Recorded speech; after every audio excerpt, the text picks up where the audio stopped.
This is J-Man from MusicMarauders.com here with George Porter. I appreciate your time tonight, George. Thank you for doing this. Thank you. Yeah.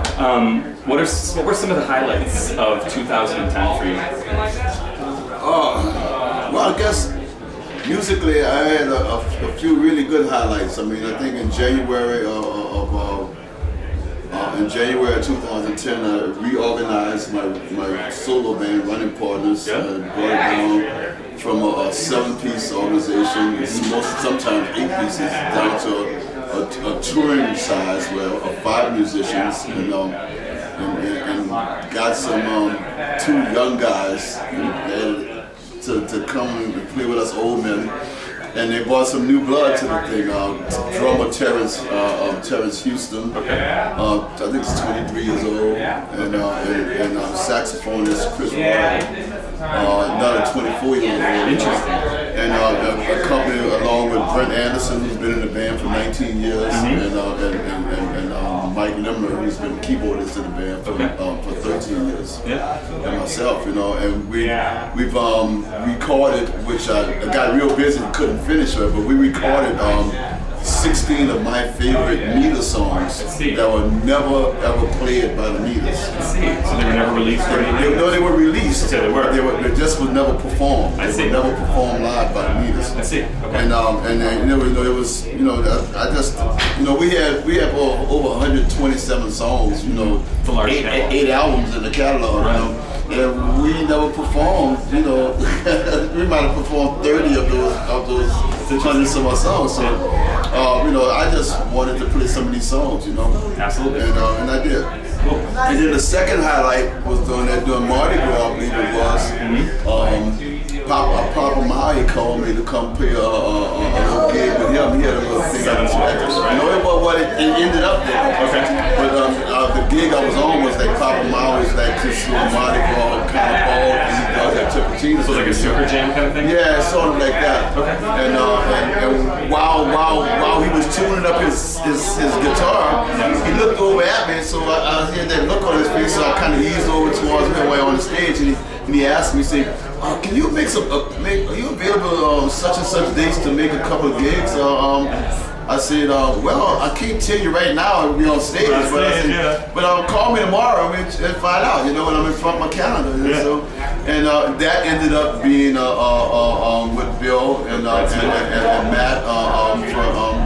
from the 7 Walkers band. Right, yeah. And that first, we played out in California, we played 5 dates with them, and at the end of the 5 dates, Bill said, man, this guy's got to be in the band. Yeah, keep doing it, yeah. So because of the touring schedules weren't at that time conflicting, we were able to work the 2 bands. Funky Meters hadn't done a whole bunch of work there. But this year, coming up now, Funky Meters is working really well. It's going to start, we probably want to do 30 days the whole year. I see. But it'll be in that same time and space where the 4 months out of the year that Bill wants to work. He only wants to work 4 months out of the year. And then the rest of the time I'll be doing Running Partners. I see, great. How was Jam Cruise, and can you talk about this year's experience for you? Jam Cruise, off the hook.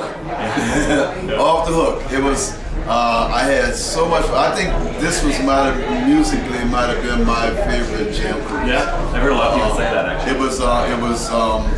And musically meaning because I hosted one of the Jam Room nights. I heard that, yep. And it was like the rule for the night was the bass players were going to outnumber the guitar players on stage.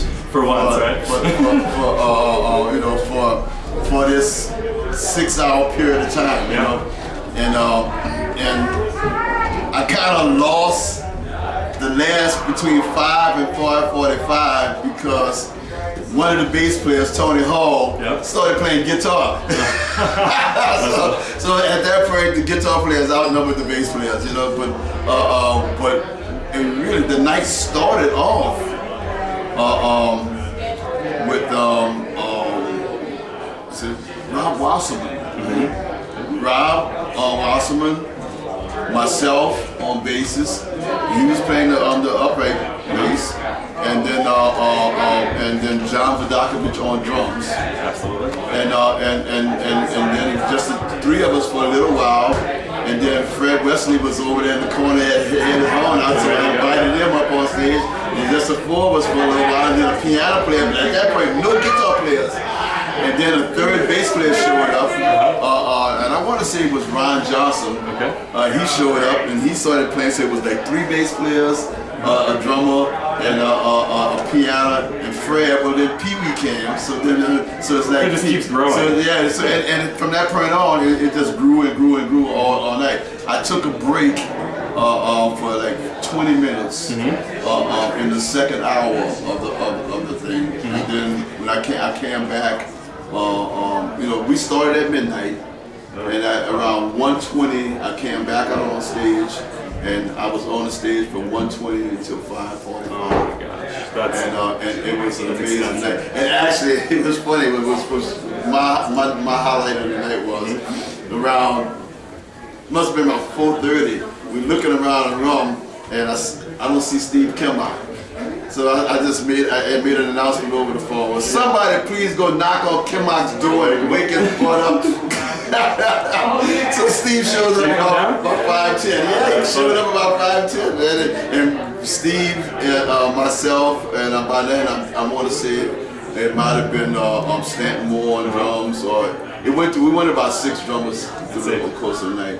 And everybody played. It was a really wonderful night. It was great. I had so much fun. At 5:45, Tony Hall was playing guitar, and I looked over at him and I said, bro, because Tony did it 2 nights earlier, and he did it 6 hours. He played till 6 o'clock that morning, and I looked at him and I said, hey, bro, your record's gonna stand.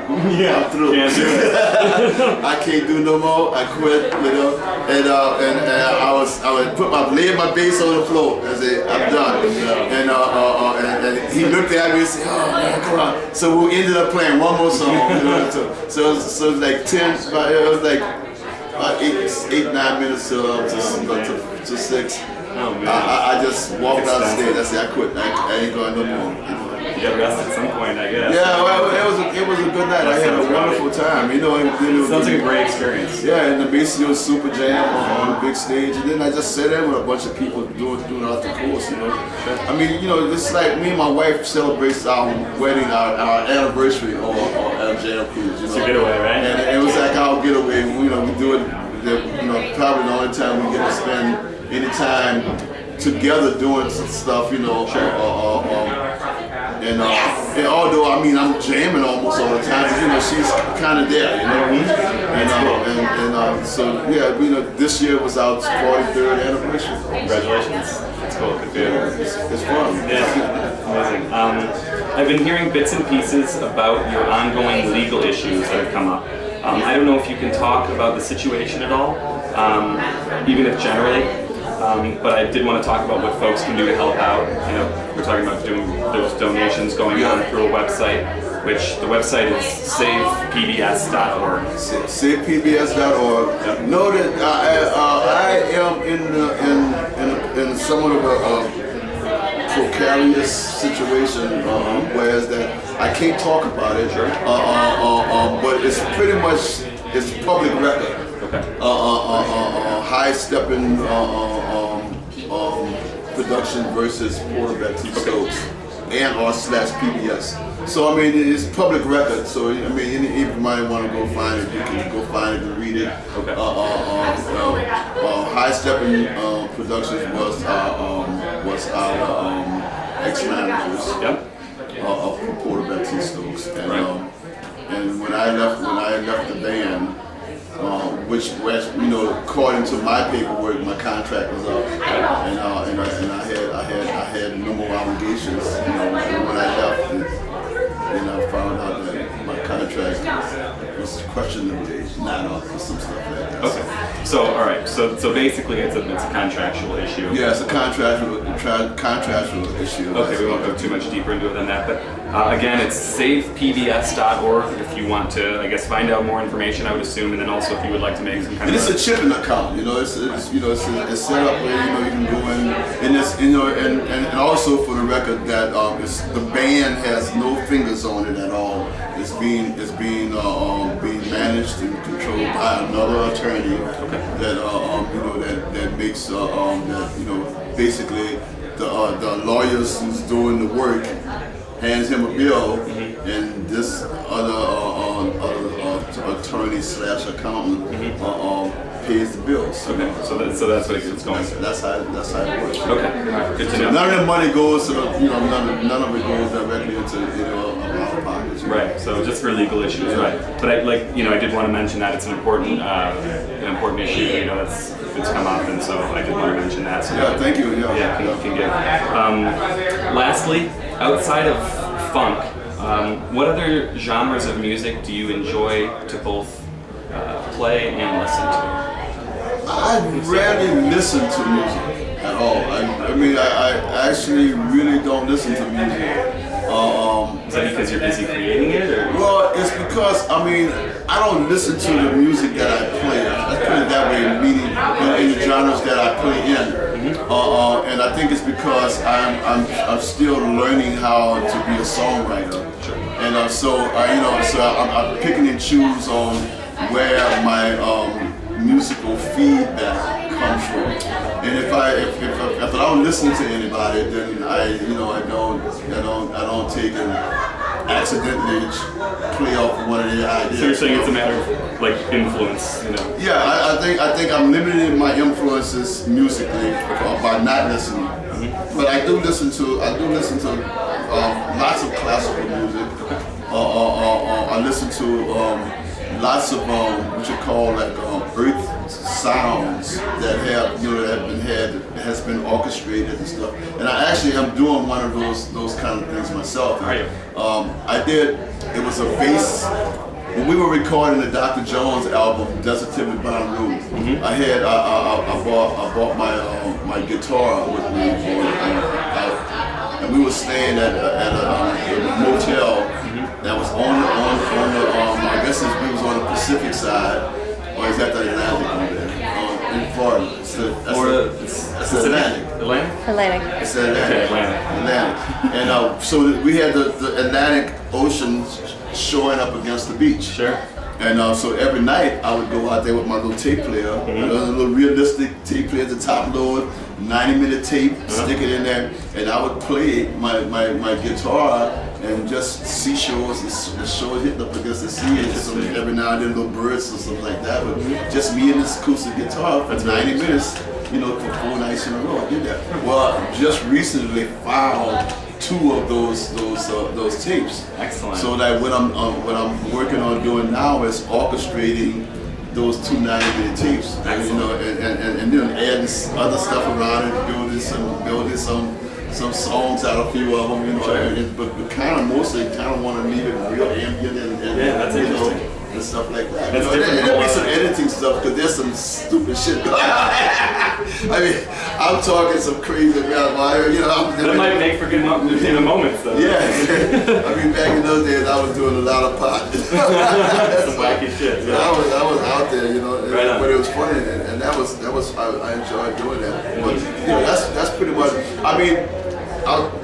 This year, in fact, I'm hoping that before Mardi Gras, I'll be completed those 16-meter songs. Well, actually, 2 of them I put up, so there's only 14 that's unreleased at this point. But 2 of them I put them up on my website shortly after, in fact, for Jazz Fest last year. I put them up for free downloads on my website. So it's at georgeporterjr.com. You can get 2 of those 16 songs for free right off the internet. Cool. And the other 14 will be on the project. That will be a for saleable thing. So within the next year, you're thinking about? Oh no, it's going to be within the next few months. Okay, so release that record. That record. In fact, I was supposed to, while on Jam Cruise, start mixing it. I see. But got too involved. Oh, really? Yeah. Didn't get around to doing any mixing at all. Right. Hold on, one second. We're doing an interview. Just give us no problem at all, brother. So that's the plan. But also there's a plan in the works now. Oh, listen, you gotta see this. And it's just for your eyes only. But let me see if I can find it. Sure. He's showing. Look, pictures. Here he is. Look at that. Whoa. That's wild. That's going to be the inspiration for my next recording. That's the back. That's wild. And That's really wild. That's killer, cool. huh? Yeah, that's really cool. And so that's, you know, that, and I saw those pictures of a photographer saying Michael Weintraub. And when he sent that out, I said, I'm starting to write a record. Yeah, around those two Yeah, pictures. that's One's great. gonna be the front, one's gonna be the back. And That's excellent. Kill it. That's beautiful stuff. Yeah. It really is. George, I appreciate it, and thank you for your time tonight. Thank you. I appreciate you doing this. It's George Porter, everyone, and again, savepbs.org. You're right.